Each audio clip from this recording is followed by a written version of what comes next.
Humanity is basically screwed.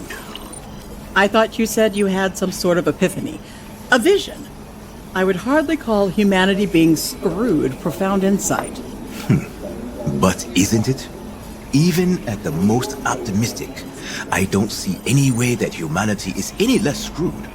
As long as we're tied to Earth, we live or die by what happens to that feeble, abused husk of a planet. Things are getting better.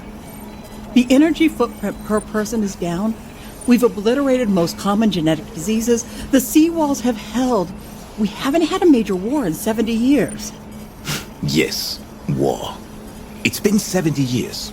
So let's try to be optimistic and assume that humanity has by and large somehow conquered war, one of the four horsemen of the apocalypse.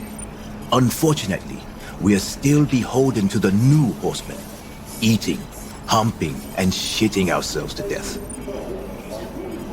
We're terraforming Mars. You're helping lead that effort.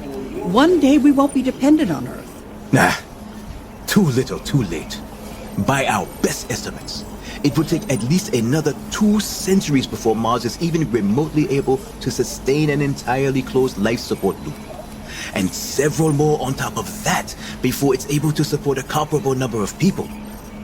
Okay, you win. Tell me. You said you had a vision.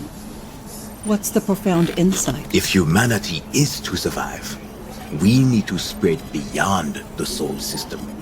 We need to diversify the biospheres upon which we're dependent. We need to find a new Earth, or at least something approximating it. And so we're going to solve Earth's overpopulation problem with interstellar colonization? Bah! Let me put that myth to rest. Interstellar colonization will never be a solution to Earth's exploding population problem. Let's do the numbers. Even at our current rate of population growth, we are looking at 167 million new people every year. So to break even, we need to launch almost 500,000 colonists into space every day, all year round, forever.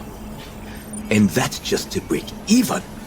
To actually reduce the population, we need to launch more. It's a lot easier just to use contraception.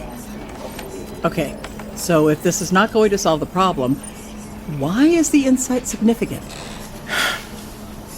We may not be able to save everyone. In the grand scheme of things, only a few. But saving every individual isn't necessary to save a species, a culture. Esther, put together a report on what sort of resources it would take to make interstellar colonization a reality. I want to know costs, estimated transit times, what technologies are lacking, available infrastructure, and potential investors. How many people would it take for a colony to be viable across generations?